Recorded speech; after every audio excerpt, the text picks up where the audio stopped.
Ni kuombe uchukue sekunde chache kusubscribe channel hii ili kuendelea kupata ripoti zetu zote kali kila siku. Asante. Kiongozi wa ACT Wazalendo, Zitto Kabwe, amemwenzi kwa heshima kubwa marehemu William Vangimembe Lukuvi, akimtaja kuwa mwanasiasa wa kipekee aliyekuwa na uwezo wa kulinda maslahi ya chama chake huku akizingatia misingi ya uwajibikaji.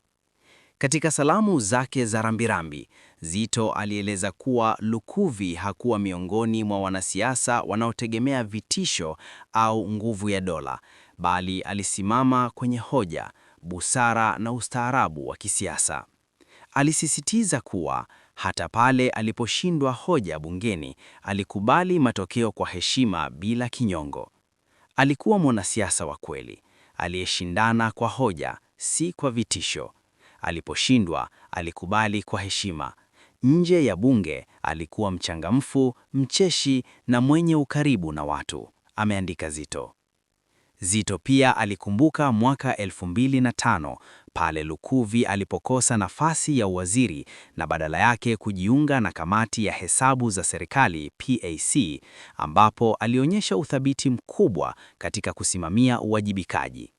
Alitolea mfano mchango wake katika sakata la kampuni ya Alex Stewart, ambapo alishirikiana na wajumbe wengine kuhakikisha serikali inaacha kuitumia kampuni hiyo na kuanza kujisimamia katika ukaguzi wa uzalishaji wa dhahabu, hatua iliyookoa fedha nyingi za umma.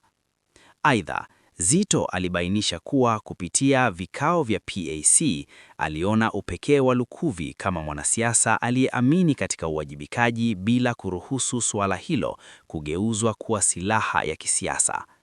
Alieleza kuwa Lukuvi alifanya kazi kwa busara, akihakikisha mapambano dhidi ya ubadhilifu hayageuki kuwa vita ya kisiasa ya upande mmoja.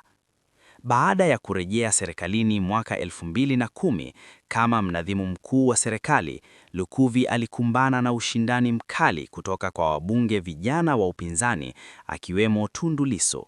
Hata hivyo, Zitto alimsifu kwa uwezo wake wa kuisimamia na kuitetea serikali bungeni hata katika nyakati ngumu kama mijadala ya ripoti za mdhibiti na mkaguzi mkuu wa hesabu za serikali CAG na Operation Tokomeza.